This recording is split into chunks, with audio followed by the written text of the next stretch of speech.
Those that have never experienced homelessness don't understand that homelessness is more of a mental battle than anything.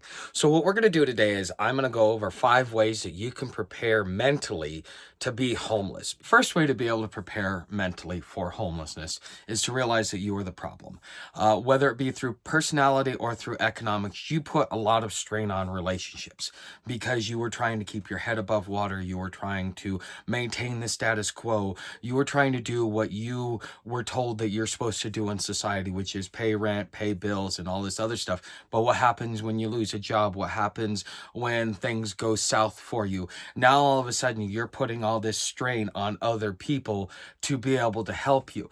And after a while, because people want to help you, they say, okay, this person's had a job, they had everything else. Maybe a month, maybe two, I might have to help them. But when it goes 3, 4, 5, 6 months, a year, couple years, people start to pull back. People start to go, no, this isn't helping, because they're throwing good money after bad and they're having a hard enough time being able to take care of themselves. And now you have put all this strain on this relationship to where now when you are in economic dire straits, you've got no one there to help you. And so therefore you end up on the streets. And so there are some personality issues that you may have to deal with, such as attachment, or such as entitlement, or lack of gratitude, or arrogance, or there's a lot of different things that can be abrasive to relationships, that have destroyed those relationships, that have destroyed your social safety network that would have been there to help you had you procured positive, healthy relationships and you were thoughtful and careful to keep those relationships in good standing, even if that meant that you had to go homeless, versus needing to keep the status quo and therefore leaning a little bit harder on that person, thinking, well, next month may be better for me.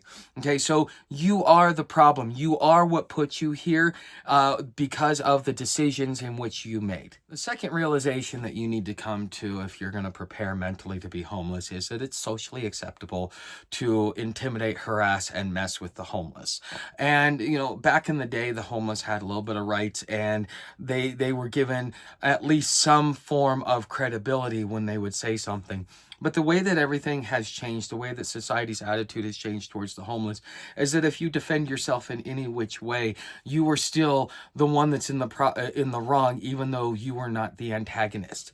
And I've had this happen to me. I've had it happen in Cincinnati. I've had it happen all over this country, where you'll have kids coming out of the club that think it's cool to mess with the homeless, not understanding that they're escalating things that could potentially be very harmful to them, because after being out here long enough, you learn a few ways to be able to make sure that nobody's going to mess with you. Okay, so you need to get to the understanding that there's just going to be people that are going to be mean to you, and that are going to use their position to be able to put you under their thumb.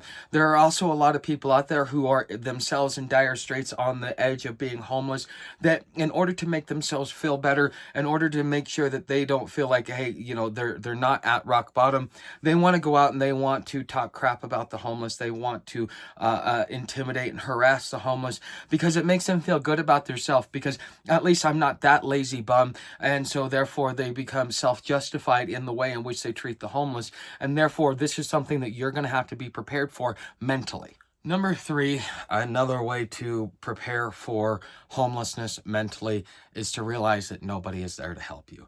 The homeless industrial complex is not there to help you. The shelter is not there to help you. The shower house is not there to help you. The services that are there are not there to help you. They are there so that they can make money, so that they can feel good about doing the things that they're doing. Now, I'm not going to say this is a blanket statement about all the services, because I know quite a few small homeless services that are out there that they actually really do care. But the larger the organization gets, just like with corporations, the less the human connection happens, and it starts becoming business. It becomes about money. It becomes about fundraising.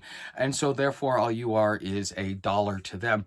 And so when you go seeking services that you think will help you get to your goals, which is becoming rehoused, or at least living comfortable, or whatever your goal may be, those services, they're not there to help you. They don't want to help you. There's so much bureaucratic red tape that unless you look like you're going to be a return customer because they know that you have no intention of ever really fixing yourself, then that will help you. But if you're an actual person that wants to help yourself and that wants to get yourself going, there is no help. I could tell you story after story after story where as soon as it looked like I was going to, get on my feet and stand on my own 2 feet, the services that were being offered that were helping me sustain myself while I was trying to get my life in order, whether it be going to college, getting a job, getting skills training so that I can improve myself and what I offer out in the marketplace. Well, as soon as it showed that I might actually have prospects, it was like, we got to take it away from you. Or they give you a choice of, you either show up here and quit your job, or you go keep your job and you lose a place to stay. These are types of things that will happen to you out here. And you need to come to the realization that nobody is out here to help you. Nobody really cares. Number 4 is more of a positive note, and at least I hope you take it as a positive note, as one of the ways to be able to prepare for homelessness, which is, do self-reflecting. Okay, so I talked about you, and number 1, you are the problem. Okay, I understood that I was the problem, that I was causing most of the problems in my life, and therefore, if I did not correct certain things about me, that I would have a harder time in life. And so if I wanted to have an easier life, I needed to understand that there are certain things that I was doing that was causing problems in my life. And they happen to be just learned behaviors, whether it be from my parents or from friends and other family that you pick up over time that are actually abrasive out in the public. They're not really positive personality traits. And, being an impressionable kid, sometimes you pick up things that you probably shouldn't have been picking up. Just like sometimes as a baby, you put things in your mouth you probably shouldn't have put. And with that being said, part of what helped me get to a point where I'm no longer dealing with a lot of the problems that I would have normally been dealing with all the other times that I've been homeless. Because you learn that homelessness is a state of mind. It is an attitude, it is a state of being, it is a way of conduct, it is somewhat of a lifestyle as well. But you're in that lifestyle because of decisions that you've made and all these other things. So getting to understand and really take away the bias, the emotion, and everything else like that. Because when you first come out on the streets, you're blaming everybody else for your problems. This person didn't help me. This person screwed me. This person did this to me. I tried to help this person and then it sunk me, and all these other things, not realizing that those were your decisions. And you made these decisions based upon what set of facts and information. And what you did, what was your original intent? What were you doing? Why did all this break down? And if you take away the emotion and the bias and look at it from a neutral standpoint, you will not only understand what things that you're doing that are causing these issues, but you'll also be able to pick up on other people's personality traits so that you can realize, like, okay, I'm dealing with this person. They're going to be a flake. They're going to tell me whatever I want to hear to get what they want because they're a coward and they have no backbone. They don't know how to say no. They're a people pleaser. And while this person is going to be, toxic or destructive in my overall being, and so therefore, do I want to deal with this person or not? And so therefore, once you start looking within and understanding what you're doing that's causing issues and the choices that you're making to bring certain people around you that are destructive in your life, you can therefore work your way out of the mentality of being homeless to where it can be more of an economics issue than a you issue. Number 5, I think, is probably one of the most important ways that you can prepare to be homeless. Okay, it is the understanding or the art of gratitude. Gratitude is something that most people think that they have, but they don't really have because they still have that sense of entitlement. Okay, so let me give you an example. So I meet somebody and I say, I know you're going to be homeless because this is the decisions you're making, and the inevitable conclusion to this is you're going to be out on a street corner. Let me offer you some stability and an opportunity to be able to get on your feet.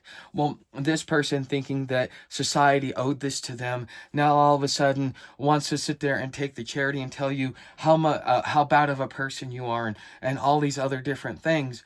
Well, the thing is that there's no gratitude. Who wants to help somebody that's not grateful? when you have no pot to piss in, you should be thankful if you've got a roof over your head, food in your belly, and a safe place to sleep at night. If you've got those three things, you've got the world conquered. And this is something that you're going to have to come to a conclusion. So if somebody offers you one of those three things, you should be grateful for them, because nobody owes you anything out here. Nobody is required to help you, and nobody is required to think about you. They have their own problems, their own life, their own obstacles that they have to come about. So if out of an act of kindness they want to help you. Now, I will say that there are people that have, malicious intent, or have ulterior motives, or that, although they think they're being helpful, they're not. There's going to be people out there like that, but it doesn't mean that you show any less gratitude. What it means is that you maybe bring it to this person's attention of like, look, you say you're helping me, but this is what you're really doing. Like with my old man, you say you want to help me, but every time I get a call from a customer, you want to yell and scream and throw a temper tantrum.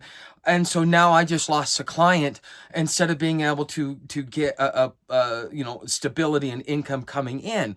Well, once we had that talk, then we had to make a decision, because he wasn't willing to make that change. He felt that this is his house and he could do whatever he wanted. And I said, well, if you're not going to help me, then I don't need to be here, because all I'm doing is spinning my wheels where I can be somewhere that is going to give me the opportunity to become more productive and to do positive things in my life. Okay. So therefore, yes, I was grateful, but I also understood that although this person really wanted to help me in intent, in desire, even though they weren't helping me, I still had to be grateful and exit the situation as best as possible. Now it's family. You're going to have a little bit different way of separating than you would with somebody who's just a stranger or a friend or something like that, because, family, you don't get to choose. Your friends, you do. So, you're going to have those blow-ups and stuff like that. But at the end of the day, I chose to leave because I wasn't getting the help I needed, and there was no reason to continue to strain a relationship that did not need to be strained, something that might be beneficial to me later on when I really need the help, versus taking it all now. You can either leave a little bit of water in the glass, or you can drink it all right now. If the smart people will always leave water in the glass. Thanks for watching, guys. You know how to help the channel. Like, subscribe, share. Would love to hear your thoughts. Do you think I'm spot on? Do you think I missed something? And if you want to help the channel, I am doing my own thing within the homeless community by reaching out and working with people on life skills so that they can build positive relationships, and also educating them on ways in which they can get into the digital economy. This is something that I can take my free time to do, but your views and your contribution down in my tip jar is what helps make this possible. So consider that if you haven't already. Thanks for being here, and I hope to see you in the next video.